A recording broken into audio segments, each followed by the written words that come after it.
But let's finish the discussion first. So we discussed the changing nature of security in the previous lecture. I told you yesterday in our class that there is a traditional concept of security, and that traditional concept of security is basically the realist concept of security. And the realist concept of security gives importance to state security. It's state-centric in nature. We discussed the viewpoint of Stephen Walt. Stephen Walt says security is all about state security. It's about military power, military domain. It should not go beyond the military domain. Then we discussed the liberal concept of security. Liberal concept of security talks about how protectionism, undemocratic governments, or trade barriers, or for that matter, not having liberal institutions, all this can and anarchy can lead to security threats. And they obviously give liberal principles. Liberal principles, if followed, then for example, trading states should be there. There should be more trading states. There should be more liberal institutions in the world which would follow the principle of collective security. There should be more democracies. There should be more people-to-people contacts. If you have that, then the world would become more secure. Then we discussed the liberal concept of security yesterday. In which we discussed not liberal, the feminist concept of security we discussed yesterday. And the feminist concept says that idea of security should be broader. We should also consider security as human security. And they say most important is women's security. Women's security is part of human security. Concerns of women, empowerment of women should happen. And the biggest threat to security is a patriarchy. Then we also discussed the critical theory concept of security, critical security studies given by Keith, Cross, and Williams. We talked about broadening and deepening the concept of security. And then we discussed Ken Booth idea. Ken Booth also says that the concept of security should be broadened and widened. It should not be only about the state security. You either take it down the level of individual or you take it to the level of global security. That is their viewpoint. And also, as far as the critical security studies is concerned, they talk about emancipation.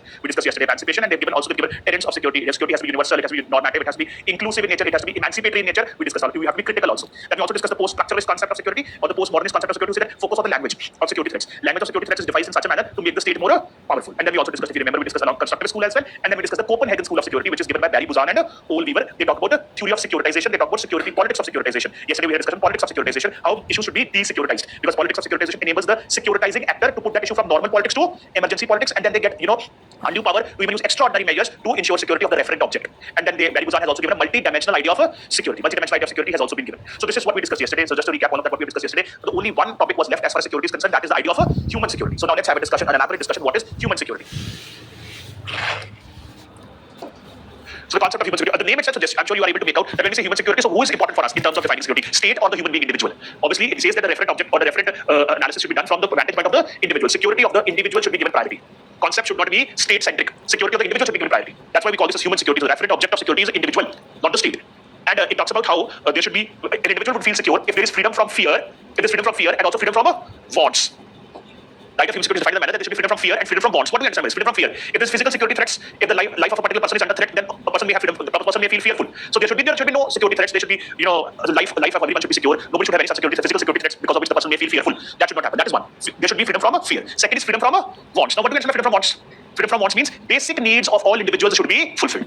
Bare minimum basic needs should be fulfilled. What are our wants? What are our basic wants? We need good education. We need good health facilities. We need that our civil and political rights should be respected. We need good employment. We want to live a dignified life. So bare minimum basic wants, bare minimum basic needs of individuals should be fulfilled. That is what we understand by freedom from wants. That means when we talk about freedom from wants, we are not just talking about physical security threats. We are also talking about how people should be empowered. People should have emancipation. They should be empowered. How can individuals have empowerment if they have economic security, if they have health security, if they have education security? If all these facilities are given, then only a person will be able to lead a good lifestyle. So freedom from fear and freedom from wants. That is what is the understanding of the concept of human securities. In fact, it is human security would say, the concept of human security would say that we should not be concerned about the security of the physical security of the state. In fact, we should focus more on human development. If we have to achieve the idea of security, if we have to implement the idea of security, it is basically about human development. All basic bare minimum needs of individuals should be fulfilled. Human development should be achieved. That is what the idea of human security is. It is also defined. Human security is also defined as absence of threats from human life, lifestyle, and culture through fulfillment of basic needs. Absence of threat from human life, lifestyle, and culture. Lifestyle and culture. So these three things also you try to understand. Absence of threats to human life. Absence of threat to human life means there should be no threat to the life. Physical security of the individual should be guaranteed. Second is absence of threats to lifestyle. What do you understand by lifestyle? The way we lead our life. So we should be, what kind of life we would want to lead? A miserable life or a dignified life? A dignified life. What is dignified life? Dignified life is that our bare minimum basic needs should be fulfilled. What are bare minimum basic needs? For example, we must have good nutrition, food security, good adequate nutrition, adequate clothing, adequate shelter, good health facilities, good education facilities, good employment opportunities. If all that basic needs are fulfilled, then we lead a dignified life. So it is all about human development. So there should be absence of threats to human life, absence of threats to lifestyle also, absence of threats to culture as well. There is something also about cultural security. What do you understand by cultural security? We should have the freedom. Individuals should have the freedom to conserve their culture, to follow their culture. There should be no threats to their culture, their identity. We all have our own identities. We all come from different ethnic backgrounds, different cultures. We speak in India. India is a multicultural society. It's a multilinguistic society. It's a very diverse society. People come from different cultures. They speak different languages. They come from different regions. They also follow different religions. So every person as an individual should have the freedom to conserve his own identity, to maintain his own identity, to conserve his own culture. There should be no threat to your identity and your culture. Okay. So for example, if somebody tells me that you belong to this particular religion and we don't like your attire, you cannot dress up like this. You can't wear this turban which you are wearing. This is not allowed. We can't have you wearing turban. That means what is happening here? I am not being allowed to follow my own culture, my own identity. I am not being allowed to maintain my identity, to preserve my identity. That means it is a threat to my cultural security. It is a threat to my identity. So that is also part of human security. That means there should be no threats to life, lifestyle, and also culture. We should focus on human development. That is the idea of human security. Because the widest possible idea of security is about human security, where we are only focusing on the individual. The individual should be prioritized. We're not even talking about the security of the state here. And also, who was responsible to give this idea? This idea of human security was given in the year 1994 by UNDP. UNDP is one of the agencies of UN. It is known as United Nations Development Program. The United Nations Development Program since 1994, they have been publishing a report on an annual basis. The name of that report is Human Development Report. In the Human Development Report of 1994, the idea of human security was defined and was given. And the Human Development Report is supposed to give HDI index, Human Development Index, which is released annually. And there again, you can see what is the focus. The priority here is human development. The development of the human development should be the priority. And in Human Development Index also, HDI index also, what are the parameters to calculate the index? There are three parameters. First is literacy level. Second is health security. Third is per capita income. So you look at education, you're looking at health, and you're looking at economic security. All these three parameters are taken together to develop the HDI index. So this idea was given by the Human Development Report published in 1994 by United Nations. And this human security has 7 dimensions, 7 pillars, as suggested by United Nations. Which are these 7? First is economic security. You understand basic assured income should be given. Economic security, for example, the MGNREGA Act in India, where assured income is being given to individuals. You are all aware about this policy of the government of India, MGNREGA Act, that is giving economic security. Then food security, physical and economic access to basic food, basic nutrition. We also have a Food Security Act in India. Are you aware about it? That is also here one of the dimensions. Third is health security, protection from disease and unhealthy lifestyles. How can there be protection from disease if there's good health facilities given to all people? Third dimension is environmental security. You understand, especially students in Delhi would understand that very well. We must at least have clean air to breathe. Protection of the environment is also important. This is also known as ecological security. When Barry Buzan talks about ecological security, even human security concept also talks about environmental security. We should be able to mitigate against climate change, adapt against climate change. There should be clean air to breathe. Environmental preservation is very important. Environmental degradation should be checked. Because if environmental degradation is happening, it is eventually going to directly impact the individual. Who will eventually suffer? Individual will suffer. The human being will suffer. And it is also a very big problem. Why? Because, for example, if right now air quality in Delhi is very bad, so who suffers the most? The rich can still go and buy air purifiers. Do you think the downtrodden and the subaltern classes would be able to buy air purifiers? They are going to be the ones who will suffer the most. And if there are health complications because of air quality, deteriorating air quality, again, the rich will still be able to afford treatment, but the poor may not be able to afford treatment also. So environmental security is also very important when we talk about human development. Then is personal security. What is personal security? Which I just mentioned to you, protection of traditional identities and values. If a person has his own values, value system, own identities, own culture, then that person should have the freedom to follow that, freedom to maintain and secure and preserve his or her identity. So this is something also which is very important. Similarly, you have community security. Community security means common traditional identities and values of a particular community. Community also, do you think communities also have their own identities and values? They have their own cultures? Yes. So all communities should be free to preserve their identity and their values. Individuals also should be.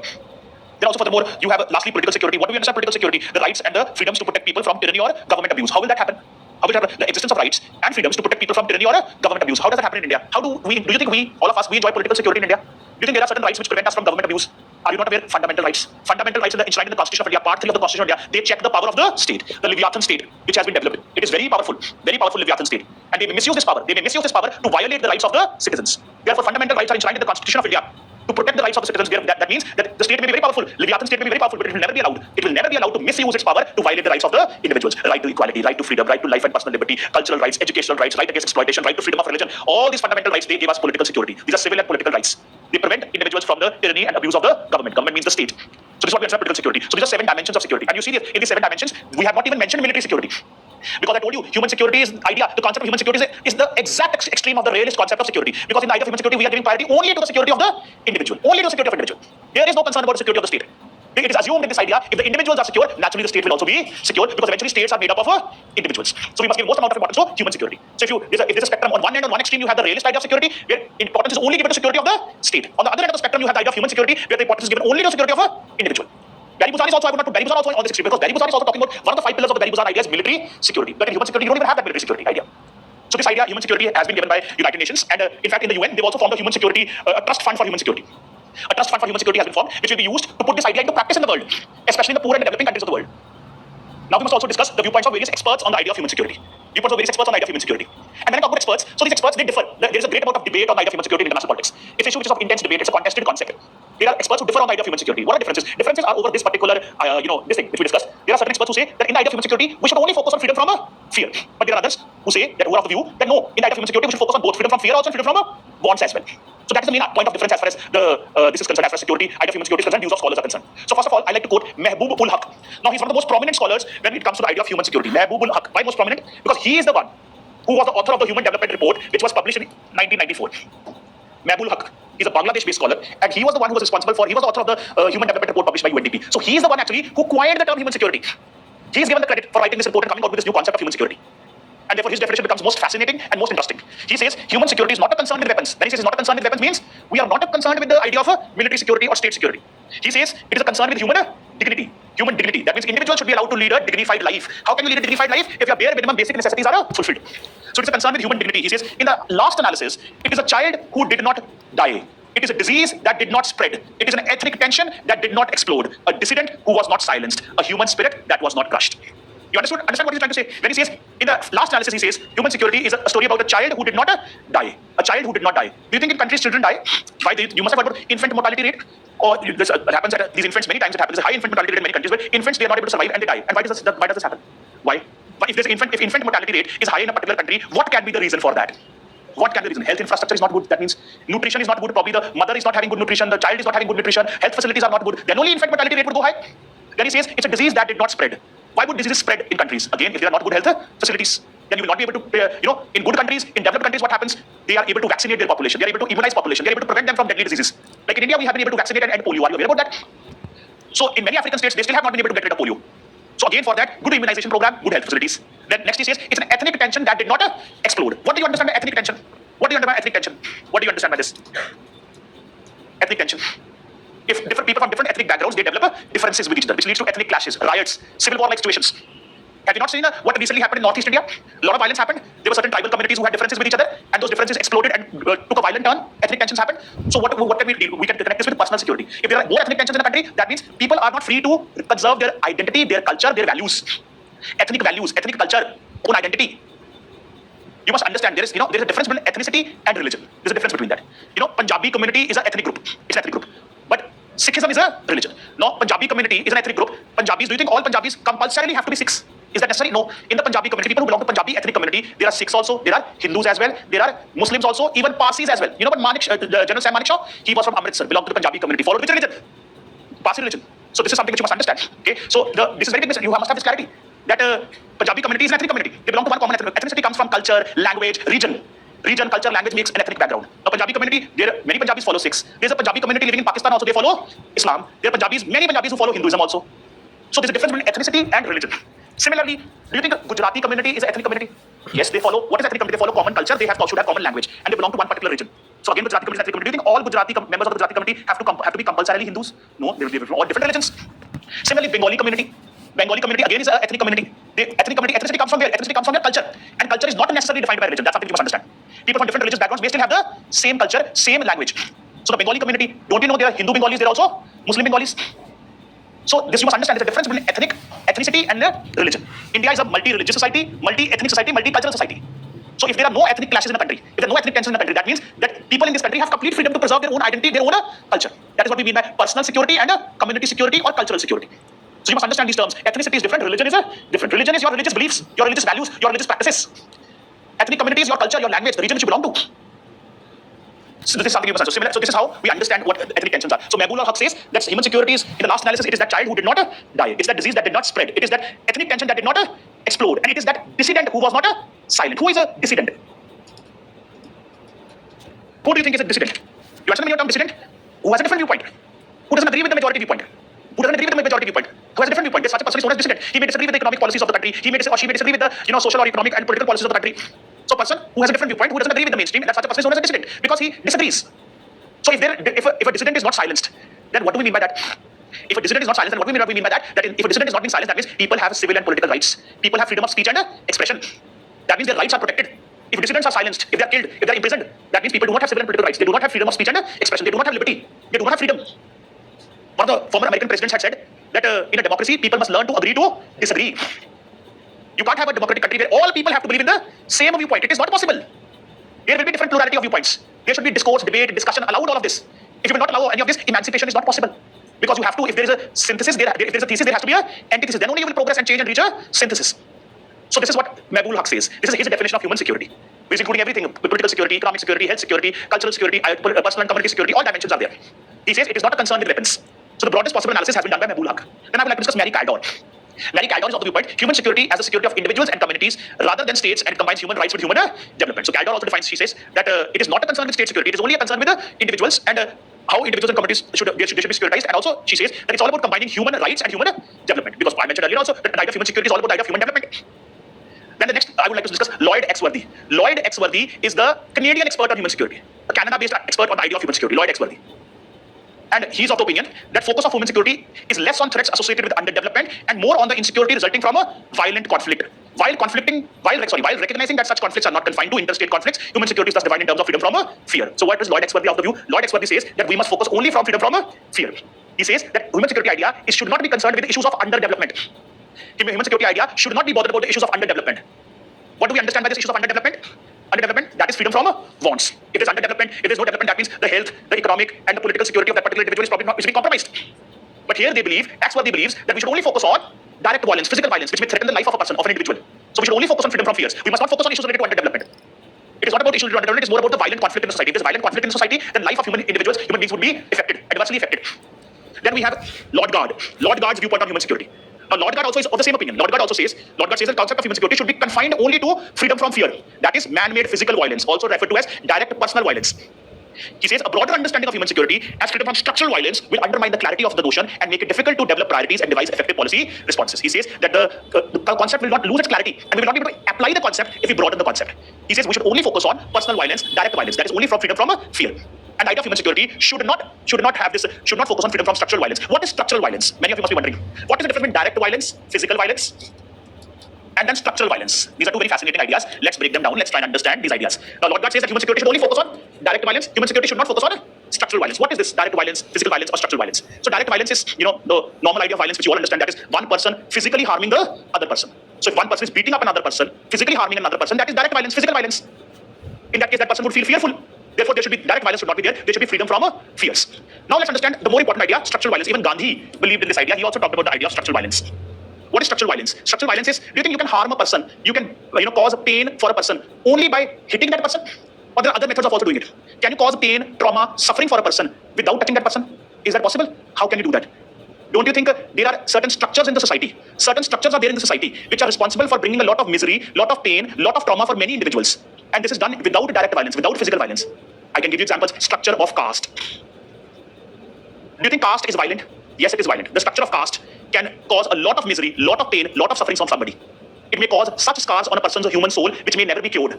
Your wound, physical wound, will still get cured. You can get it, treated by a medical professional, and you can cure your physical wounds. But wounds which are there on your soul, which have been caused by exploitative structures in the society, like a caste inequality, unequal social system.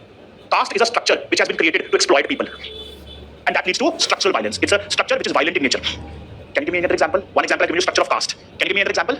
Economic inequality. Structure of economic inequality. The class struggle between the rich and the poor. So the rich exploits the poor. Do you think exploitation is always a physical?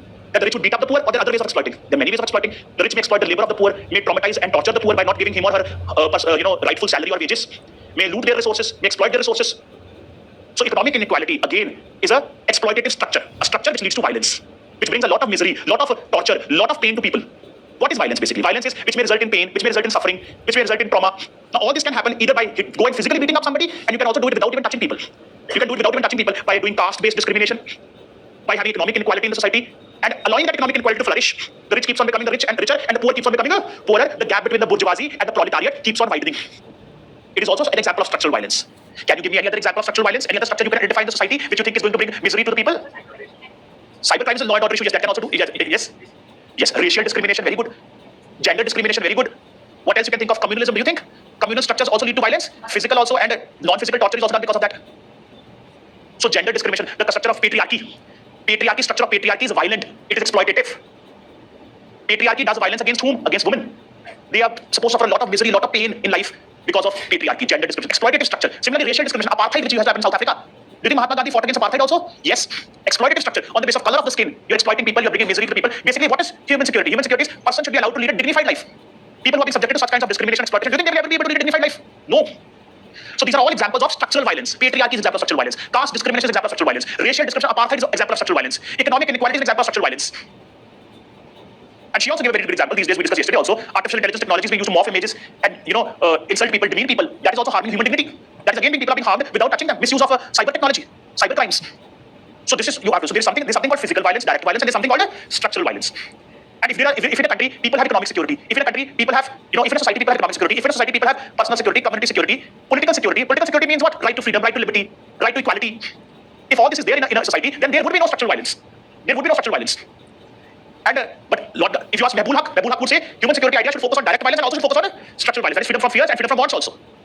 But Lord God disagrees. Lord God says that human security idea should only focus on physical violence, direct violence, and should not focus on structural violence.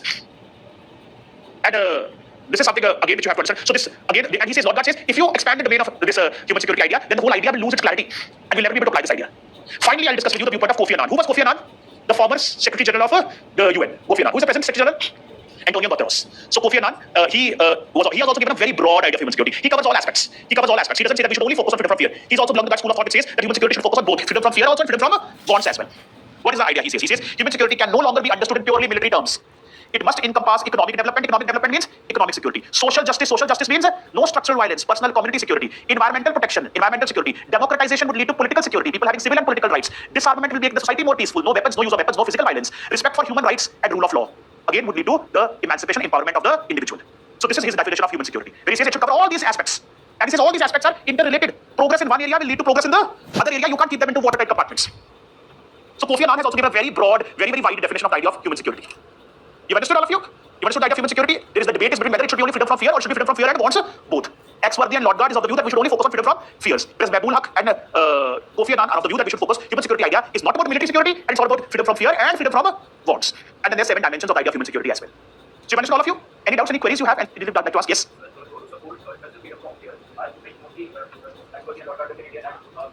Yes. Yes. And the possibility is there that in developed countries, in Western countries, there are no issues of underdevelopment. That is the reason why Lodgard and Exworthy probably is trying to define this concept in a narrow manner. But the scholars who are from the global south, they have a more broader understanding of the concept. So that can be one of the reasons. Yes, anything else? Yes, go ahead. Liberal concept of security. It doesn't make a distinction between that. It doesn't make a distinction between that, but we cannot say the liberal concept of security is state-centric. We cannot say that. It also prioritizes the state interest as well. Okay? So both, yes. Yes, anything else you'd like to ask? Any questions? Queries? So online students, have you understood whatever I've discussed so far? Okay, so now let's discuss previous year questions on these 2 chapters, power and security. Let's have a discussion on previous year questions of power and security. Okay, so may I borrow a question booklet from any one of you? Thank you. We had discussed questions from chapters of theory. Theory PYQs were discussed, all of you. So now let's discuss questions on power and security asked in the examination. So we must discuss the more recent ones which are more relevant. There are older questions also, but let's discuss that as well. For example, question was asked in the year, on page number 42 of your booklets. There are question asked in the year 2000, or even, a question asked in the year 2000. That's 23 years ago, a question was asked. Comment information technology an element of national power. Do you think information technology, IT, is an element of power? Yes, it makes, technology makes access to cutting edge technologies, makes countries more capable. Their capability increases. And information technology can be used for what purpose? IT technology. Sharp power. Idea of a sharp power. Sharp power idea can be applied with the help of information technology, given by Jessica Ludwig and Christopher Walker. So that you have to connect, when you get such questions, you have to connect it with the idea. So if you may be having information about IT. You all know about IT, it's part of the GS syllabus also. But in PSIR answer, you have to connect IT with the idea of sharp power. Because sharp power is a information warfare. How do you hack into emails and computer accounts and social media accounts of people like Russia did try to interfere with internal elections of US Donald Trump? So do you think that was possible without information technology? No. Information technology can also be used by countries to do spying, surveillance. Cyber warfare is done through information technology. Cyber warfare capabilities, cyber attacks. So this also adds on to the capability of the country. Then a question was asked again in 2000. International politics, like all politics, is struggle for power. Who said this? Morgenthau. Hans J. Morgenthau. It's a statement given by Hans J. Morgenthau. So basically it's a question on realism. It's a question on realism. What is the theory? You basically have to write a theory of realism. But these publishers, they don't know. उनको थोड़ी PSI आता है. उन्होंने power देखा, they put the question in the power chapter. But this question is from theories of IR. This is a question on realism. You've got a statement on realism given by Morgenthau. International politics, nothing but struggle for power. You have to comment on that. You have to tell the examiner, this is a statement given by Morgenthau. It is theory of realism. I have to describe the entire theory of realism. So it's not a question on power and security necessarily. It is a question on theory of realism and realist idea of power. Realist idea of power. Okay. Then a question was asked in the year 2002. Comment changing nature and dynamics of national security. So do you think that the idea of national security over the years is evolving? It's transforming. Do you think it is changing? Yes, of course. And that is what the question is. Changing nature of national security. So you start with the definition itself in the introductory paragraph itself. You say that security is one of the most important concepts in international politics. States they have a intention to acquire more and more power, and power eventually is needed to ensure the national security of the state. All IR theories, they comment on security, on the idea of security. However, the idea of security is highly contested. It is highly contested. Over the years, the idea of security has evolved, it has changed, its understanding has changed. Why? Because nature of world politics has changed. From a billiard balls world, now we are in a cobweb world. We live in a world of complex interdependence. This can be best described with the help of cobweb model given by John Burton. So because nature of the world has changed, nature of international politics has changed, therefore, idea of security also over the years have evolved. This is your introduction. Then in the body of the answer, you will make subheadings. Like we did in our notes, you will make subheadings. Realist, traditional idea of security, defined by Stephen Walt, state-centric idea. Then liberal idea. Then the feminist idea. Then the post-structuralist, post-modernist, Barry Buzan, Copenhagen, and finally human security. The idea of security over the years have evolved, over the years have transformed. So it is not a unidimensional idea anymore. And what is the biggest debate? The biggest debate in transformation is that whether we should prioritize state security or individual security. So this is how it has evolved over the years. So you write all these if you discussed. One by one, you explain all of them. So that will help you attempt this particular question. It's a very straightforward question. Okay. And in fact, in your concluding paragraphs, you can end with Barry Buzan's multidimensional idea of security. Because Barry Buzan's idea is more balanced because Barry Buzan talks about military security also, economic as well, ecological also, personal security also, all dimensions are covered. Whereas in human security, you do not have a military security. It's the other extreme. You may also write down about the politics of securitization, the theory of securitization given by Barry Buzan and Old Weaver. So basically, what we have discussed in the class since yesterday, that's what question is. The entire notes which have been given to you that are more than sufficient to attempt such questions. How the nature of security over the years have changed, transformed. Then furthermore, a question was asked in the year 2002. Discuss various elements and limitations of a national power. Various elements and limitations of national power. So when we talk about elements of national power, what are we talking about here? There are three different ways of looking at power. Power as capability, power relational power, power as a influence, and also third is structural power. When we talk about elements of power, basically it's more about power as capability. Elements of power means power as capability. You highlight that. Which are different elements? Military component. If you remember, we had given you entire list of elements of power. You remember the power handout? We discussed entire list is given to you: technology, leadership, political stability, arms, weapons, economic, all that. Natural resources, energy resources. These are all elements of power. But then you also must mention that power is used eventually to exercise influence. So power should also be seen as in terms of relational power and also structural power. Idea given by Susan Strange. Then you may also write that the nature of power over the years has changed from hard power to soft to smart to sharp to fast. That also you should write. And then you should talk about the limitations. What are the limitations of the idea of power? If you look at power, if you look at elements of power, what is the limitation? Limitation is that there is a difference between latent power and actual power. You understand that? These elements of power will become determinants of power if there is a skillful use of these elements by making prudent policies. You may give examples. Failure of USA in Afghanistan is a primary example. Failure of USA in Vietnam. Because they may have the elements, they may have all power resources, but they were not able to translate that into results. There's a difference between latent power and actual power. So that is how you address this particular question, if you get such a question. Okay. Next question. Comment: international politics, like all politics, struggle for power. Same question got repeated. Same question, basically, the theory of realism. Then in the year 2008, a question was asked: explain the difference between security dilemma and insecurity dilemma. Can you tell me this question? Very straightforward. Security dilemma, defined by Ken Booth and Nicholas Wheeler, is a result of anarchy. It's given by neorealism. Dilemma of interpretation, dilemma of response. Realism is all about 3S. What are those 3S? Statism, security dilemma, and self-help. So you explain that. You can even use a game theory in explaining that. The prisoner's dilemma game, which we played in the classroom, which explains security dilemma. Collective good problem. Security dilemma concept is based on the idea of relative gains, not on the idea of absolute gains. Then, so basically, realism you use to explain security dilemma. What is insecurity dilemma? Given by which scholar? Muhammad Ayub, post-colonial theory. Internal security. In post-colonial states, they suffer from internal security threats. They do not have security dilemma of external threats. They have internal security dilemma. They have insecurity dilemma of internal threats, internal problems, underdevelopment problems, problems related to development, problems related to state formation, political instability, economic instability. So that is the reason why post-colonial states are not able to trust each other, because they suffer from insecurity dilemma. When you are insecure, you are more inward-looking rather than outward-looking. Why these ideas like functionalism, interdependence have not worked in case of post-colonial states? Because post-colonial states are suffering from insecurity dilemma. Therefore, they are not able to cooperate with each other. So that is what you have to do here. You can easily attempt this particular question. Then a question was asked. This also we have done. Explain concept of hegemonic stability. We've done hegemonic stability theory given by Charles Grindelberger and Robert Gilpin. Do you remember? That a hegemon is required to sustain liberal international order. Pax Britannica was replaced by Pax Americana, which now may be replaced by Pax Seneca, but then there will be Grindelberger trap. The China may not be able to perform that role. Okay, so you can mention all of this. Then also, again, a question was asked in the year 2010, examining the changing nature of security. Don't you think it is the same question? Same question which was earlier we have done, changing nature of security. Again, the same question has got repeated. Only the language has slightly changed. Then a question was asked in 2011, what is comprehensive approach to national security? Comprehensive approach to national security. Comprehensive approach to national security. Multi-dimensional approach. There can be different approaches which are there. That means the idea of security has to be widened, it has to be broadened. The critical security school's point of view. Emancipation of individuals should be ensured. Here also, it's actually the same question. What you have to do, you start writing by realist concept only. The traditional idea of security is state-centric. Therefore, it is not comprehensive. Individual security should also be prioritized as argued by other theories, and then you start writing about other theories. What is the viewpoint of security of other theories? Make different subheadings. Finally, you write end on which is the most comprehensive. Most comprehensive would be Barry Buzan's idea of a multi-dimensional security, which covers individual security and also covers a military security of the state. And you also mentioned about human security idea in that when you talk about different concepts of security. Same question it is. Then also a question was asked. Do you agree with the view that over-widening of the concept, this question was asked in 2011, very good question. Do you agree with the view that over-widening of the concept of national security has made it a more amorphous concept? Discuss. Who would say such things? Actually, somebody said this, and we discussed it in the class also. Who said this? Stephen Walt said this. The realist scholar Stephen Walt said that the idea of security should not be broadened beyond state security. He said if you do that, the idea of security will lose its intellectual coherence. First page of your handout, we discussed yesterday only. Stephen Walt. Idea of Stephen Walt. Stephen Walt exactly said this. That if you broaden the idea of security, then it will lose its intellectual coherence. Third paragraph on the first page of your handout. The viewpoint of Stephen Walt. So that is what you got in the question also in the examination. So you have to discuss this statement. So you have to discuss this statement that the idea of security, if it is over-widening is done, then this concept will become amorphous. That means it will have no boundaries. It will become amorphous. It will lose its intellectual coherence. There will be no possibility to implement the concept. That's exactly what Stephen Walt has said. So you have to discuss this. So what will you discuss in this statement? When you discuss this statement, first of all, you tell the examiner. You tell the examiner in introductory paragraph. This is basically an argument given by realist scholars like Stephen Walt. Realist scholars are of the view that the idea of security should not be broadened. Idea of security should only be confined to state security, military security. If there is over-widening, if you go beyond the domain of military security, then in that case, the idea of security will lose its intellectual coherence, it will lose its meaning, it will become null and void as per the realist school of thought. That is your introduction. You explain the examiner, this is the statement, I know who said this, I know what are you talking about. And then you analyze the statement. Do you think this is the right idea? Do you think security should not be over-widened? It should not be broadened? No. The nature of the world has changed.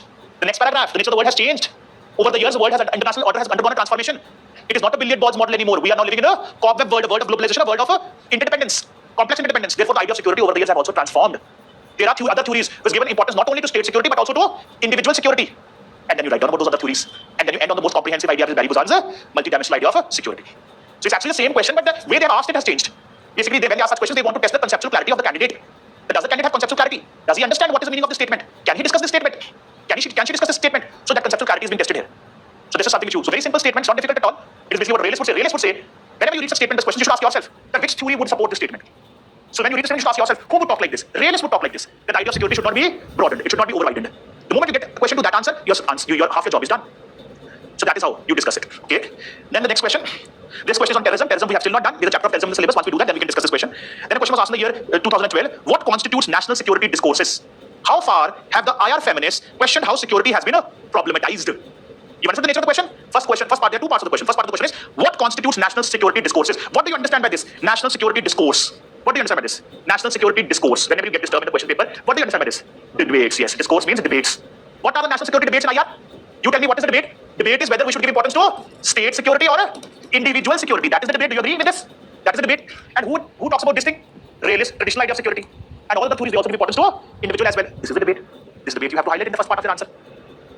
And what is the second part of your question? Second part of your question is, how far IR feminists have the IR feminists questioned how security has been problematized? Do you think according to feminists, the idea of security has been problematized? Security idea has been defined in a problematic manner? According to feminists, do you agree with that? How? Why would a feminist say that the idea of security has been problematically defined? Why would they find problems in the idea of security? Yes. Gender blind, realism, critique of realism. That the realist traditional idea of security is only about state security. Only about state security. And if you focus only on state security, then you are obsessed with struggle for power, military power. There are more wars and more conflicts. Who are the worst sufferers in wars and conflicts?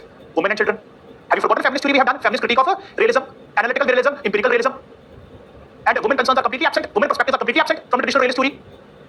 When Kenneth Ward says, defensive realist Kenneth Ward says that states are security maximizers. Is he talking about women's security or state security? He's talking about state security. That's a problem. When you talk about state security, you ignore women perspectives. IR is gender blind. What else? Are you not aware? J.N. Tickner has reformulated the 6 principles of Morgenthau. That you should also talk about women empowerment. You should also talk about women security. You're only talking about your national interest is defined narrowly. National interest is only about the state security, state interest. The feminists, they say all this, they reject all this. And they say it should be about human security. And human security will also include women security. The biggest threat is patriarchy. Women empowerment, emancipation of the woman, empowerment of the woman should happen. That is the real idea of security according to the feminists. According to J.N. Tickner, Carol Cohen. So you should mention these scholars also. So that is how you attempt this question. Will you be able to attempt this question? You understand all of you? The next question is it's a very good question, one of my favorite questions ever asked by UPSC because it will test the conceptual clarity of the students. Question is power a zero sum or variable game in international relations? Let's do it in parts. Let's just first read the first part. Is power a zero sum or variable game in international relations? What do you understand by this? Is power a zero sum or variable game in IR? Power is zero sum when? Power is zero sum when? If we believe in relative gains. If we believe in relative gains, if the relative gains idea is followed, then the power is zero sum in nature. Zero sum why? My gain should be exactly equal to the loss of the other. And when is power variable? Opposite to this, which is a idea of absolute gains, non-zero sum. Which theory gives this idea?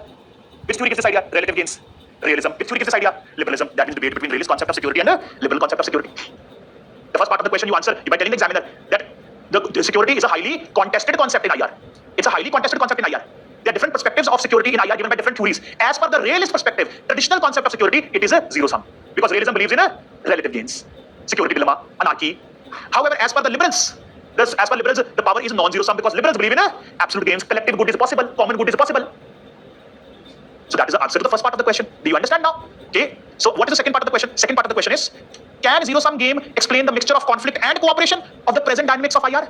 Do you think zero-sum game, this is zero-sum? Do you think zero-sum game can explain mixture of conflict and cooperation? No. Realism is only able to explain conflict. Realism is not able to explain cooperation. Liberalism is able to explain cooperation. If there is absolute gains theory applied, then only cooperation is possible. If relative gains idea is applied, then cooperation is not possible.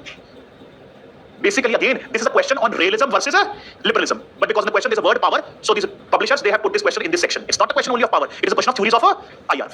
Very, very intelligent question. This would test the question. Answer is very simple to this question. It's a very simple question. But it becomes simple if you understand the question. And you'll understand the question if you have conceptual clarity. We've done all this now, zero-sum game, game theory, relative gains, absolute gains, everything we have done. So, do you understand this question, all of you? You'll be able to attempt this question. So if you get such questions, you should really understand what it is trying to say. And these such questions are most scoring because majority of the students will not understand. So this is what you have to understand. Okay, that's how you can attempt. The next question asked in the year 2012, examine the idea of a balance between security and this also is a very good question. Examine the idea of balance between security and liberty in modern international politics. Do you think the liberal international order is more security friendly? What are they saying? Examine the idea of balance between security and liberty in international politics. Between the idea of security and liberty in international politics. Examine the idea of balance between these two. examine the idea of a balance between security and liberty in modern international politics. Do you think the liberal international order is more security friendly? What do you understand by this? Do you think, what do you understand by liberty? What do you mean by liberty? Liberty means a freedom of individuals. When we give a lot of priority to state security, do you think it comes at the cost of liberty of the people? Have you not forgotten the theory of securitization, politics of securitization given by Barry Buzan and Old Copenhagen school of thought? If there is overemphasis on security, state security, then this will compromise the liberty and freedoms of individuals. The issues are transferred from normal politics to emergency politics. And the securitizing actor will use extraordinary methods to provide security. Therefore, the balance is disturbed. Balance is disturbed if there is overemphasis on state security. But there would be a balance if there is an equal amount of focus on state security and also individual security. Then there will be balance. And is that possible in the realist concept of security? Is that possible? Balance? Because realist concept will only give more weightage to state security. And then what will happen then? This will, as per the critical theory, as per post-structuralist theory, as per these theories, if you give overemphasis on state security, what happens? State becomes more powerful. And if state becomes more powerful, state is able to legitimize its existence, then this will come at the cost of individual liberties, individual freedoms. So if you follow realist concept of security, then the balance is not there. The balance would be there if there is also equal amount of focus on individual security. The question is the same. Debate is the same. State security or individual security. They've only asked, they've found a very difficult way to ask the same thing. So difficult that when you read it, you get a sense, oh my God, what is this rocket science? I don't understand a word of this. It's the same thing. They've only found a difficult way to put that thing in words. But if you have conceptual clarity, that is why I focus so much in the classroom for conceptual clarity. Rote learning, my friends, will not help you to qualify this exam. Concepts should be strong. So this is something, so if concepts are strong, you can easily attempt this. And that's and given a hint also. The examiner is giving you a hint. The second part of the question says, do you think liberal international order is more security friendly? That means that if we follow liberal idea of security, don't you think that is better for liberty and freedom of individuals? Yes, of course, because liberalism is not state-centric. So you must mention this that yes, if liberal principles are followed, if liberal principles are followed, and individual security is also given priority, because liberalism talks about human rights. Liberalism talks, what is UN? United Nations is a liberal institution, and United Nations have come up with the concept of human security. Do you agree that UN is a liberal institution? Yes, UN was formed for what purpose? Collective security. Collective security is a liberal concept. Have you forgotten liberal institutionalism? Idea given by Woodrow Wilson, UN, IMF, World Bank, WTO, they are liberal institutions. They follow liberal principles, and UN has been responsible for giving the idea of human security. Mehbul Haq, Human Development Report given in 1994. So you explain how liberal concept of security would be better than realist because it would also give importance to individual security. You give example of human security and human rights and human development given by UN. Quote that. And that would be better for individual freedom and individual liberty. But if the realist idea is followed, then the balance is not there. Because, and you quote all these theories in your answer, that if you give overemphasize the idea of state security, this will lead to what? This will lead to, as per the critical theory or as per post-structuralist theory, if you remember, this legitimizes the formation of a strong security state, which will be formed at the cost of individual liberties. This will lead to politics of securitization, which will again lead to violation of rights of the individuals, as argued by David Campbell, also argued by Barry Buzan and all. We discussed these ideas yesterday. So this is something which you must understand. So you've understood the nature of the question? All of you have understood? Anybody who has not understood, please ask. Please feel free to ask. You've all understood what is the question? How will you attempt it? Online students, all of you have understood, all of you? Now, next question, asked in 2014, that is, critically assess the changing nature of the concept of national security. Don't you think it's the same question? At least repeated 4 to 5 times, I think, in the last 10-15 years. The changing nature of security. Okay, so will you be able to attempt all this and critically assess? Here, the difference here is the question tag is critically assess the changing nature of concept of national security. Concept of national security over the years is changing, transforming, evolving. You can talk about all that change, all theories you can talk about, but you have to critically also assess it. Do you think someone would say this change in the idea of national security is bad? It should not happen. Do you think someone would say that? Stephen Walt, realism, mentioned that. But according to realism, this changing concept of security is counterproductive. This will result in the concept of security losing its intellectual coherence. Critically assess the changing nature of security. So that is how you do this. Okay? You understand all of you? Will you be able to attempt all questions on security and power? I'm sure you're wise enough to understand that basically the theme in all questions is the same. Theme is the same. Changing nature of security, debate between state security and individual security. And power also, the theme is the same. Changing nature of power. It's the same theme, but they will find new ways to ask the same question. Okay? So will you be able to attempt all of you? Yes, online students. Leo, liberal international economic order, yes, it results in complex interdependence. You can mention that. And when it results in complex interdependence, Leo, yes, Prajwal, you can definitely mention that. He says, can we mention complex interdependence? Last question. Leo results in complex interdependence. What is complex interdependence? In complex interdependence, states are more concerned with the issues of low politics as compared to high politics. What are issues of low politics? Welfare of the individuals, security of the individuals. So you can definitely, Prajwal, you can add that idea while attempting the question. Okay? Anything else you'd like to ask? Any questions you have? Yes, when we talk about structural violence, no, that's structural power. That's a different idea, Prajwal. P5 in UN security is not structural violence. That structural violence concept is used more in the case of domestic politics. Okay, in the case of domestic politics, not used in more. In international politics, we use the concept structural power given by Susan Strange. The concept of structural violence, which I explained to you today, is used more often in domestic politics. Anything else you'd like to ask? Any other questions you have? You understand all of you? Will you be able to attempt all these questions? Okay. So am I, teaching too fast in the classroom? One of you commented on the Telegram group पे बहुत जल्द तेज पढ़ाते हैं. इससे धीरे मैं और क्या पढ़ाऊँगा? Fine. मैं 2 पन्ने पढ़ाए 1.5 घंटे में. 2 pages I've taught in 1.5 hours. So do you think I'm fast in my teaching? Yeah, है तो बता दो. Frankly asking all of you, what do you think, Mr. Prajwal? Am I very fast in my teaching? But हाँ बोलो, तो ना बोलो, कुछ तो बोलो. Okay. So if you are, then I can go even more slower than be ready to sit here in this class for 12 more months. Syllabus खत्म करना है कि नहीं करना है? ठीक है ना? So my objective is in minimum possible time, I should be able to cover maximum possible details with complete conceptual clarity for all of you. That is the objective of the course. Okay, otherwise it is actually very easy for me to sit down on the chair and start dictating notes. It will be very very comfortable for me, trust me. ठीक है, ऐसे यहाँ पे जो 2.5 घंटे भरतनाट्यम करता हूँ उसमें मेरा बहुत जोर लगता है. ठीक है, मेरे लिए बहुत आसान है. मैं कुर्सी पे बैठ जाता हूँ, ये हैंडआउट का प्रिंटआउट आपको नहीं देता हूँ, कल से इसको बोलता प्रिंटआउट नहीं लेना. ठीक है, मेरे लिए निकाल प्रिंटआउट और बैठ जाता हूँ और लिखो Mary called asked you. I start dictating and start writing. Okay, तो ये इसका क्या फायदा है मुझे बताओ. What is the point of this? I am giving to you the entire notes in the typed format. मैंने टाइप किए, कैसे चोरी नहीं किए मैंने. My typed notes, I type them, I write them, then I type them and I give it to you. After reading at least 50 to 100 textbooks from different parts of the world, these notes are made. और उसको हम class में discuss करते हैं and then we also discuss previous year questions. If I start dictating and doing all of this, then none of this would be possible. फिर यही होगा कि मैं 6 महीने पर नोट्स डिक्टेट कराऊंगा बस. ना मैं समझा सकता हूँ, ना मैं previous year questions discuss कर सकता हूँ फिर, because time crunch is there. Okay, so you understand that now. Very soon I'll give you typed model answers also for all these questions which I'm discussing with you. So ठीक है, I don't have a problem with this. मैं तो चाह रहा था आप बोल दो प्रॉब्लम है ताकि मेरा काम आसान हो जाए. कल से मैं बैठूंगा कुर्सी पे और डिक्टेट कराऊंगा, खत्म कहानी, और बाय बाय बोल के चले जाया करूंगा. ठीक है ना, मुझे ज्यादा लिखना पड़े बोर्ड पे, ना ज्यादा मेरा काम हो, मेरा काम भी कम हो जाएगा, मेरी एक्सरसाइज भी कम हो जाएगी. ठीक है. So what do you think? मैं ज़्यादा तेज पढ़ा तो write it fast? No. So you know ऐसा नहीं है. थोड़ा सा बहुत I have this years of experience. I know what is the demand of this examination. The demand is understanding. Today a lot of people opt for PSIR. Majority of them are only banking on rote learning of the notes, and that will not help you succeed if you want to get good marks. You must have conceptual clarity. So yes, Rajat says it's the best method. Okay, Mithun also, Rajat, yes, fine. So किसी को problem पहली बात तो है कि let's keep it frank. ठीक है. I'm not you know somebody who you should fear. There should be no there should be freedom of fear in the classroom. So whatever you want to interact, you can interact with me. कोई भी problem है. I appreciate if there are concerns. One student had a problem with this. I responded to that student. I would like to help that student. So आपको भी कोई है तो come to me, interact with me. No problem. I'm trying to do possibly whatever is best for you in my wisdom. Okay. So finally, you understand what topics we discussed today. So अब भागो मत, अभी test है. ठीक है. You've got the question test copies. Next 5 minutes they will come and write the test and go. Test is only on theories of IR. Online students, the test will be, I think, has already been uploaded on the portal. So write down the test and upload on the portal, and you will get the feedback. Okay. So I'll see you next week now. From tomorrow onwards, you will have lectures with the Sushant sir. Okay. And attempt the test. They will give you the question paper right now.